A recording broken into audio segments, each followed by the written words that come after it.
everyone. Thank you for being here. I am Audrey Lane. I am the co-director of the Days of the Dead Film Festival, and I am just tickled that we have two alumni up here right now.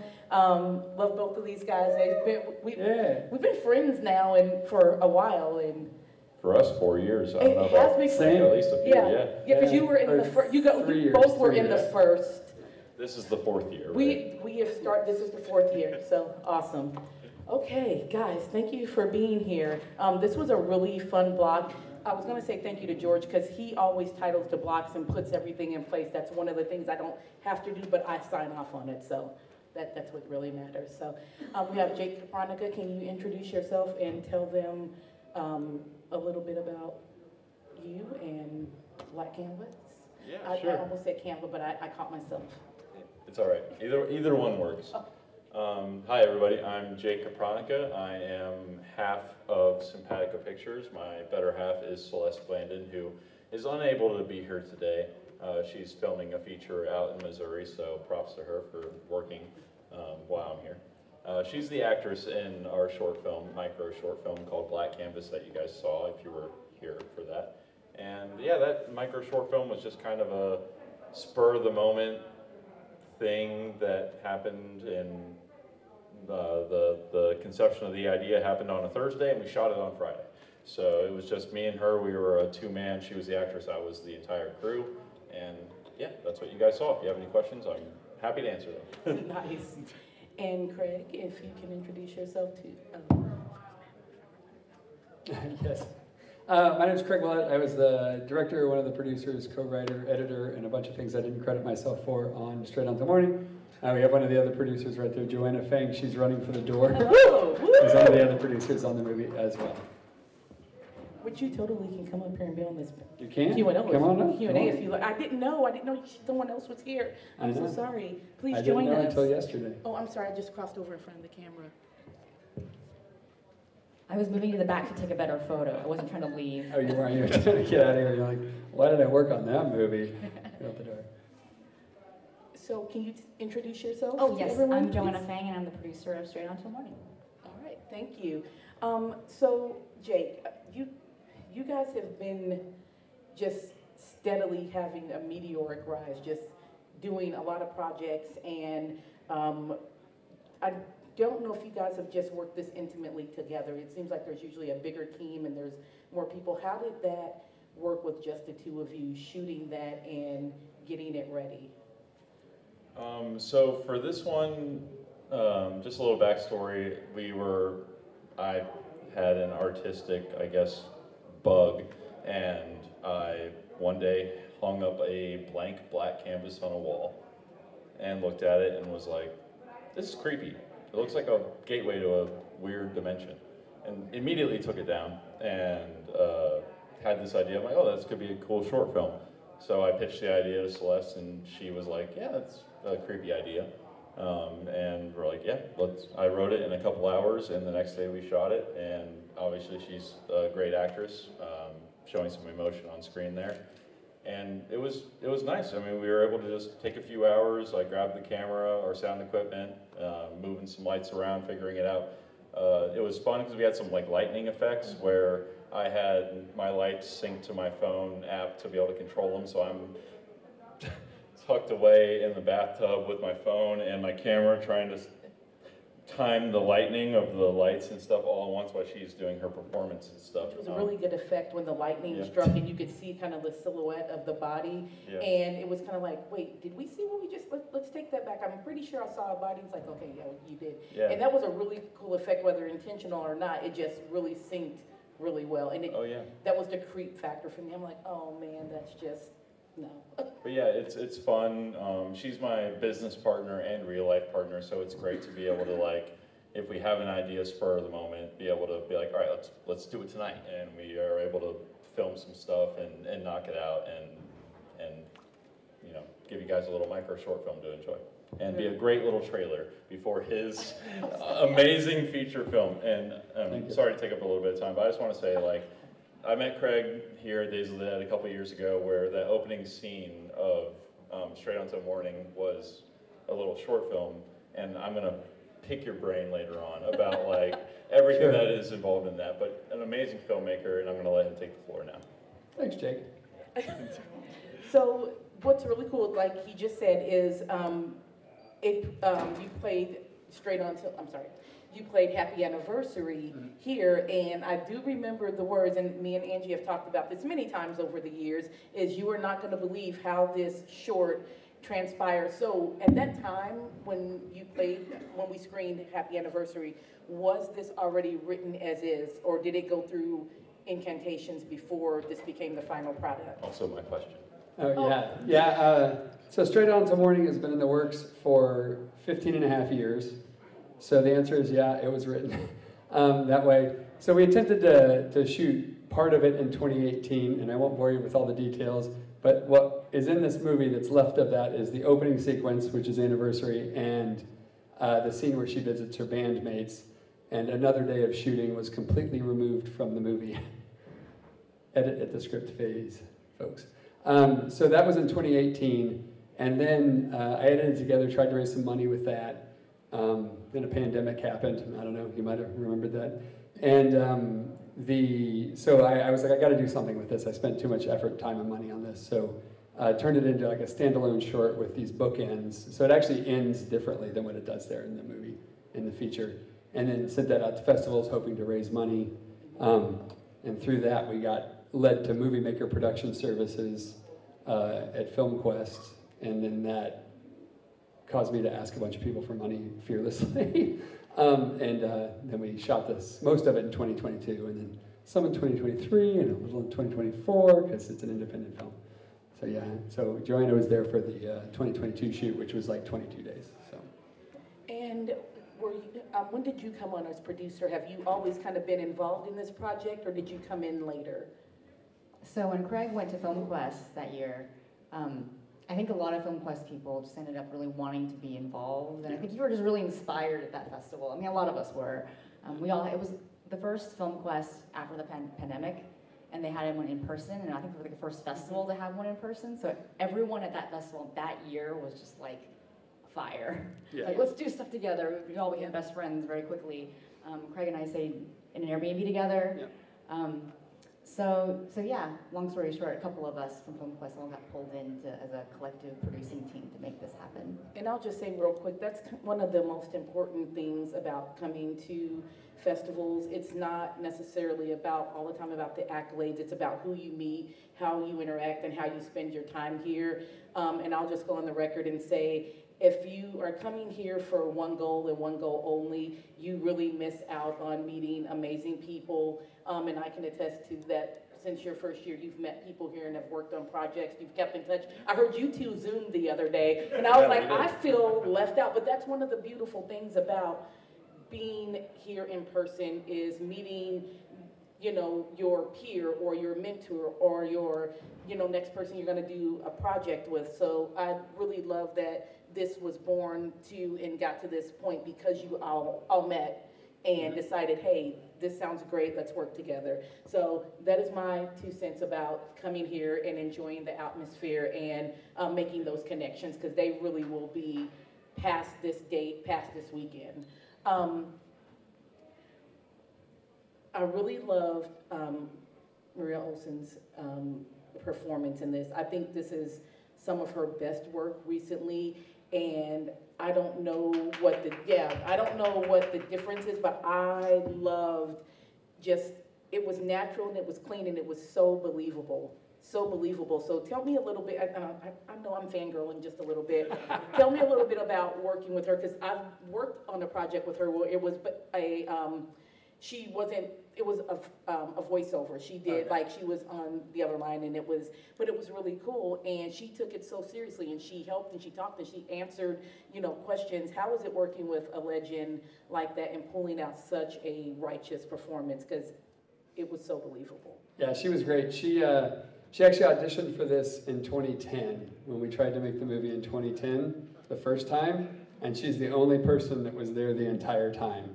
Like, there were times where producers had optioned it, and I'm like, she's Lilly. And they're like, I don't know. I mean, is she really? And I said, Maria, let's meet with these people. And within 2 seconds, they're like, yep, she's Lilly.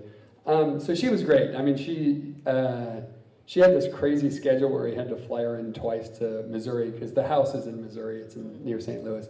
And yeah, she just came in and she's always like on. As soon as you're like, you know, action, it's like, boom, she just turns into this creepy lady. And it doesn't take much direction at all to get her to go there. It's like, it's usually like just shaping it a little bit, but she's so, you know, she's so great. And I have the feeling that she had a really fun time with this bad, like with this like really like mean mom. That's what bad, you know, the block is called. It's, yeah. It seems like she really had fun with this. Oh, for sure. I mean, I hope. Like well, one thing that's funny is Maria was so happy to be in a wheelchair actually for the movie. She's not actually in a wheelchair in life, but she loved that because she got to play with that and use that and then crawl around on the ground. And at some point I was like, all right, this is all right. Like, I know, you're crawling around on the ground there. And she's like, let's go. At the end when she's like, after she shoots at him and she's still trying to get at him, I'm like, such tenacity. She is like, I can't walk, but I am going to get over there and I'm still going to try to get them. So I really love that. I'm like, that was so believable. Like, she was really going for it. Yeah. When she screams Virgil after she sees him dead, I'm just like, it's so great. So I love her.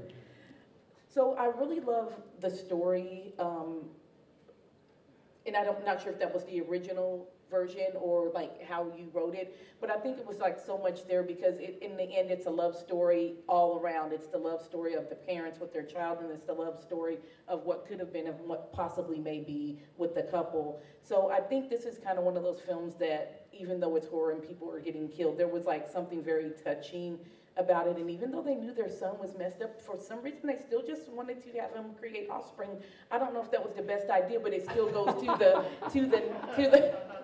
the nature of love and caring. And you know, I guess everyone love is blind. Pretty much. Yeah. But you know, I like the way the storyline went, because at first you're thinking maybe this is going to be kind of the typical run-of-the-mill type, you know. Oh, I'm having a brain lapse of the haunted. Road trip gone Hills wrong. Have Eyes. Sorry, Yeah. I'm sorry. It's my brain. But it wasn't. It was so much, like so many layers to the story, and you kept us guessing, especially those of us, and I'm sure some of you have from the film circuit have seen Happy Anniversary. It was nothing like you thought it was going to be. Were you planning just to punch people in the gut with the direction that it went? Because you think you're watching one movie, but you're really watching another. Yeah, it's always been the design of this movie. The co-writer, Neil, when I met him, he had like the first or second draft of this, and it was like this. It was a romance for 45 minutes and then a horror movie for 45 minutes. And over the course of time, and it wasn't a queer story at that time, and over the course of time it became a queer story. It became a little bit less, you know, 30 minutes of romance and then I'll punch you in the gut. But it's like, my hope was that you would fall in love with these characters and then we would put them through hell and you would go through hell with them and actually care about whether they live or die. Because I think that's what suspense is born out of, is whether or not you care about the characters. And so for me, that's what I strive for. And I enjoy a good kill any day of the week. But if it's just bodies being slaughtered on screen, it's like, that's a different kind of enjoyment. And it's like, I want to hope that you went on a ride where you actually cared about the characters. So that was the goal. And throughout the script phase and throughout editing, there was time where people were like, I don't know, man, I think Virgil should show up on page 12. And I'm like, no fucking way. Like, it's like, 'cause you're not going to care in those 12 minutes in this movie. In other movies, you can care that fast, depending on what it is. But we're trying to develop such a love story that was important. It was always designed to be that. It's like, wanted to have a romance movie, and then when he shows up, have you be like, you fucker, you just ruined my romance movie. Like, what are you doing? So hopefully that was part of the ride you went on.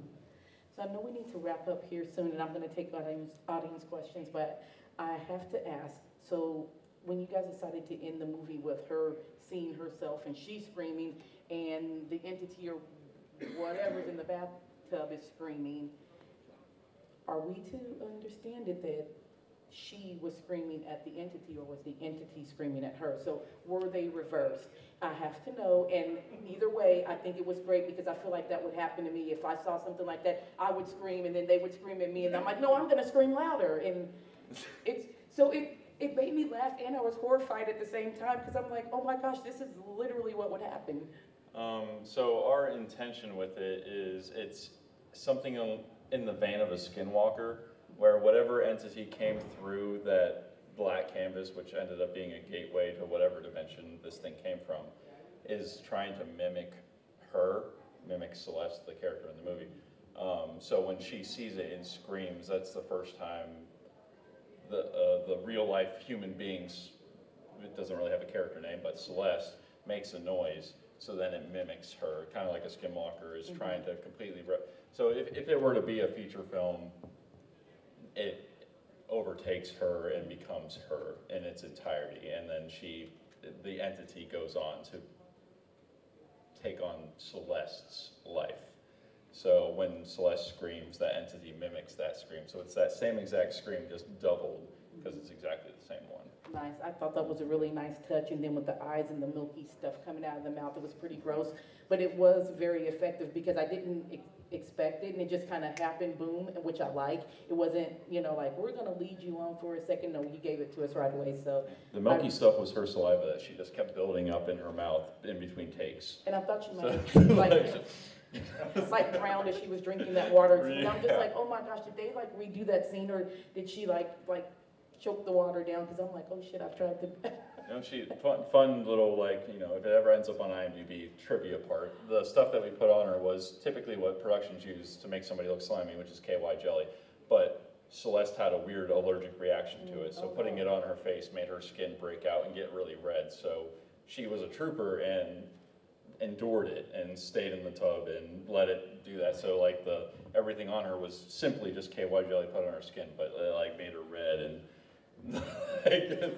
made it irritated, so it emphasized the look of whatever creature, entity thing we put Now knowing that and seeing that with that makes sense. Okay, I think we can, do we have time for questions? 2 minutes or 2 questions? 2 questions. Is anyone in the audience? Okay, way in the back. How did you film that scene with the 2 of them laying on the floor and the camera spinning? It's a Ronin, so it's just that scene was shot with a Blackmagic Pocket 4K camera on a Ronin RS2. So it was pointed straight down and it's hanging from a beam across, or like a pole across the ceiling.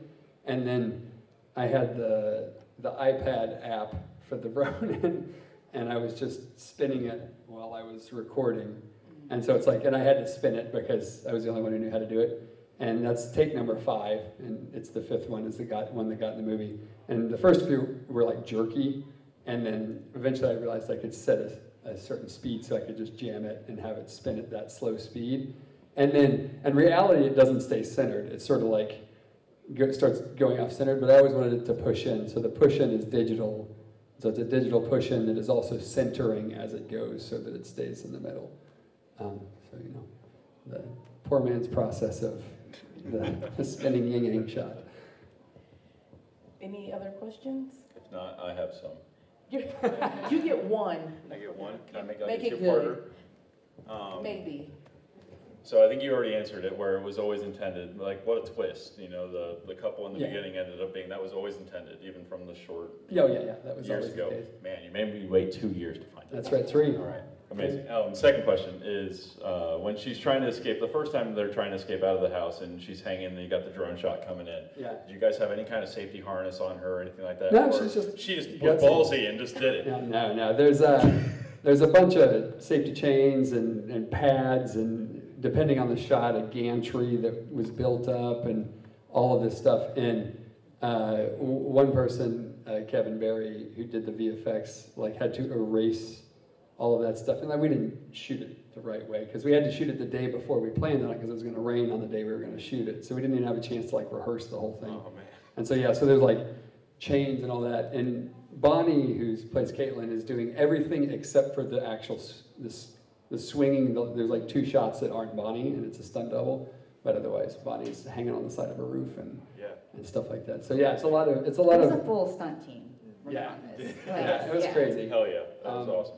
But yeah, there's a lot more visual effects in the movie than you might think, because there's like windows that are showing you a different world than what's actually outside the window and stuff like that. But it hopefully is all invisible and you have no idea. Yeah, it looked amazing. Well, blown thanks. away. So if you guys can tell people how to get a hold of you, follow you on social media, and that type of thing. Yeah, sure. Simpatico Pictures on Instagram, Facebook, all that stuff. But the more important thing is we have a feature film premiering tomorrow at 2 p.m. It's called The House Among the Trees. So you're in the room now. Just come back at 2 p.m. and you get to see that movie. And yeah, I would love to see you again. I'm Craigo Film on Instagram, Facebook, YouTube, the whole shebang bang. And the movies page is Straight On Till Morning Movie. Clever. And you can follow that one. So if you guys, oh, I'm sorry, I'm so sorry. You don't have to follow me, it's all okay. No, you do. You absolutely have to follow her. I'm at Joanna Fang or Rebel Frog Pictures on Facebook and Instagram, Jojo's Fang. So it's JOJOSFANGS. Thank you all for coming up and sticking around for the Q&A. Thank you guys for being here.